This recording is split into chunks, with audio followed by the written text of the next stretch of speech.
হ্যাঁ, আমার মেয়ে আমাকে বলছিল যে বাবা, আমরা যে এরকম করে কাপড় পরি, ওই মেয়েগুলো যে কাপড় পরে নাই, কি অ্যান্সার দিব আমি?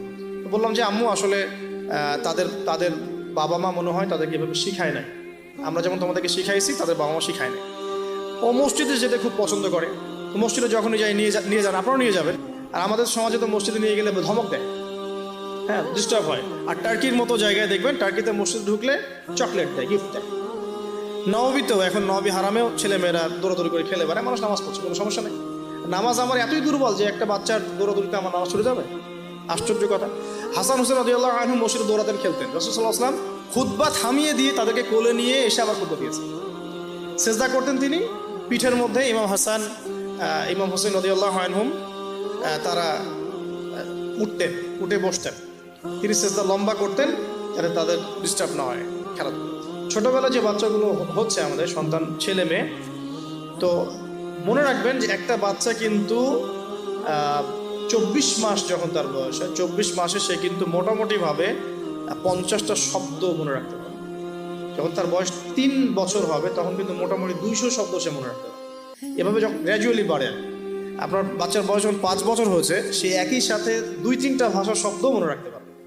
ঠিক আছে, 5 বছর বয়সে বা 6 বছর বয়সে একটা বাচ্চা কিন্তু প্রায় 1500 থেকে 2000, কোনো কোনো ক্ষেত্রে 2500 শব্দ পর্যন্ত তার মাথায় মেমোরাইজ করতে পারে ছোটবেলায়। এখন আমরা ওই সময়টাতে কি করছি? আমরা ওই সময় বাচ্চা কাচ্চাগুলোকে শেখাই হাট্টিমা ডিম শেখাই, ওই যে মাঠে পাড়ে ডিম শেখাই, Jack and Jill, went up the hill, এগুলো শেখাই, হামফ্রি ডামফ্রি স্যাটার্ন ওয়াল, এগুলো শেখাই। এগুলো শিখিয়ে ওদের মাথার যে কি বলবো, যে উর্বর যে একটা মস্তিষ্ক আমরা নষ্ট করে ফেলি। ইভেন মারা বাচ্চাদেরকে ঘুম পাড়ায়, হিন্দি সং বলে ঘুম পাড়াচ্ছে, হ্যাঁ, হয়তো যে খোকা ঘুমালো, পাড়া জুড়ালো, বর্গি এলো দেশে, এগুলো বলে ঘুম পাড়াচ্ছে। এখানে সূরা পড়ে আপনি ঘুম পাড়াতে পারতেন। আপনি এখানে কিন্তু কি বলবো, কোরআন তেলাওয়াত করতে করতে ঘুম পাড়াতে পারতেন, বা ইসলামিক যদি কিছু বলতেই হতো, ইসলামিক কোনো নাশিদ বলে ঘুম পাড়াতে পারতেন। সব জায়গায় লক্ষ্য করতে হবে বাচ্চার কানে আমি কি দিচ্ছি। বাচ্চা হয়তো বলতে পারছে না কথা, তখন কিন্তু বাচ্চা শুনতে পারে, বাচ্চা বুঝতে পারে। বাচ্চা আপনাকে দেখে, পরিচিত ফেস দেখে বাচ্চা হাসে কেন? কারণ সে বুঝতে পারে, সে চিনতে পারে যে হ্যাঁ, তিনি আমার কাছের কেউ। মাকে কেমন করে বাচ্চা চেনে? কিভাবে মায়ের গায়ের গন্ধে বাচ্চার কান্না থেমে যায়? এগুলো কি আল্লাহ পাকের আধ্যাত্মিকত্ব, মারিফত নয়, পরিচয় নয়? তো এগুলো খেয়াল রাখতে হবে। মায়েরা যখন বাচ্চাকে প্রতিপালন করবেন, ব্রেস্ট ফিডিংয়ের আগে বিসমিল্লাহ বলতে হবে। সে তো বিসমিল্লাহ বলতে পারছে না, আপনাকে বিসমিল্লাহ বলতে হবে। হ্যাঁ, তাকে ঘুম পাড়াবেন ইসলামিক শীতের মধ্য দিয়ে, অথবা সূরা তেলাওয়াতের মধ্য দিয়ে, কেরাতের মধ্য দিয়ে, সূরা ইখলাস পড়ে ঘুম পাড়াবেন। তাকে ঝাড়ফুঁক করবেন, তার গায়ের মধ্যে এত কিছু বেঁধে না দিয়ে তাকে সকাল সন্ধ্যা ঝাড়ফুঁক করবেন। এবং কয়েকটা দোয়া আপনি কন্টিনিউয়াসলি করবেন। আমি বলে দিই দোয়াগুলো। একটা সূরা আলে ইমরানের মধ্যে আছে, সূরা প্রথম দিকে আছে, সূরা আলে ইমরানের শুরুতে একটা দোয়া আছে যে রব্বি ইন্নী নাযারতু লাকা মা ফি বাতনি মুহাররারান ফাতাকাব্বাল মিন্নী ইন্নাকা আনতাস সামিউল আলিম। এটা একটা দোয়া। আর একটা, এটাও সূরা আলে ইমরানে আছে প্রথম দিকেই, যে রব্বি হাবলি মিন লাদুনকা যুররিয়াতান তাইয়্যিবা ইন্নাকা সামিউদ দুআ। এটাও একটা দোয়া আছে সূরা আলে ইমরানের প্রথম দিকে।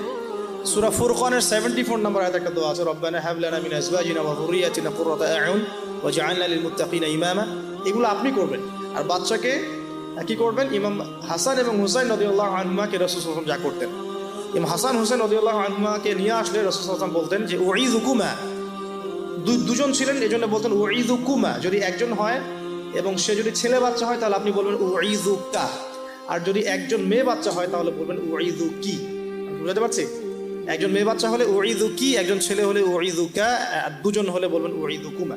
তো উঈযুকা দিয়ে শুরু করলাম। উঈযুকা বিকালিমাতিল্লাহি তাম্মা মিন কুল্লি শাইতানিন ওয়া হাম্মা ওয়া মিন কুল্লি আইনিন লাম্মা। এই দোয়াগুলো পড়ে বাচ্চাকে ঝাড়ফুঁক করতে হয়।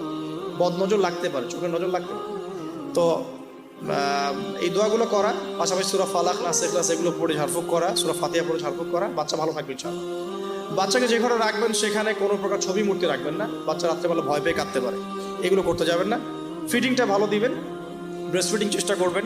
যদি কোনো কারণে মায়েদের কোনো প্রবলেম থাকে সেটা ডিফারেন্ট ইস্যু, তবে ব্রেস্ট ফিডিংটাই চেষ্টা করবেন। এতে মায়ের সাথে বাচ্চার একটা অন্তরঙ্গ সম্পর্ক তৈরি হবে, এটা বাচ্চার হক।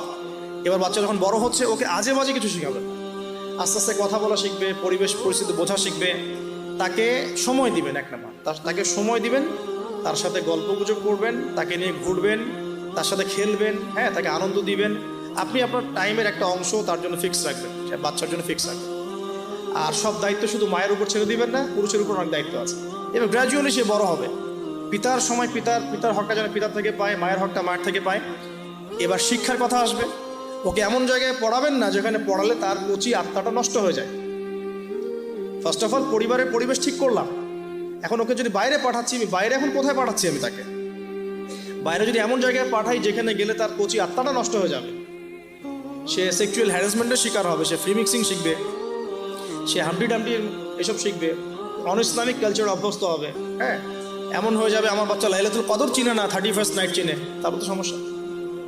তাহলে ওকে আমাকে পড়াশোনার ক্ষেত্রে এমন এনভায়রনমেন্ট দিতে হবে যে এনভায়রনমেন্টটাতে সে দুনিয়ার জ্ঞানগুলো অর্জন করতে পারে, পাশাপাশি পরকালীন জ্ঞান অর্জন করতে পারে, আল্লাহকে চেনে, রাসূলকে চেনে, কোরআনকে চেনে, হাদিস সুন্নাহ এগুলো যেন চেনে এবং জানে। এই জন্য ইনস্টিটিউশন কোথায়, প্রশ্ন হচ্ছে এটা। এখন যদি থাকে আলহামদুলিল্লাহ, খুব ভালো। যদি না থাকে, আমাদের পরবর্তী প্রজন্মকে বাঁচানোর স্বার্থে হলেও আমাদেরকে এরকম প্রতিষ্ঠান গড়ে তুলতে হবে। কারণ যেগুলো আছে সেগুলোকে আপনি চেঞ্জ করতে পারছেন না। যদি মাদ্রাসা দিয়ে দেন, ম্যাক্সিমাম মাদ্রাসা একমুখী শিক্ষা দিয়ে দিচ্ছে, কম্বাইন্ড এডুকেশন এখানে খুব একটা পাওয়া যাচ্ছে না। যেটা পাওয়া যায় সেটা প্রয়োজনের তুলনায় নিতান্তই কম, যারা ওয়ার্ল্ড ডিল করেন তারা বুঝতে পারবে। আবার সেকুলার জায়গায় দিয়ে দিলে কি হবে, সে তো ইসলাম থেকে টোটালি ডিটাচড হয়ে গেল। তো প্রতিষ্ঠানের রিফর্ম করতে হবে অথবা নতুন করে গড়ে তোলার চেষ্টা করতে হবে।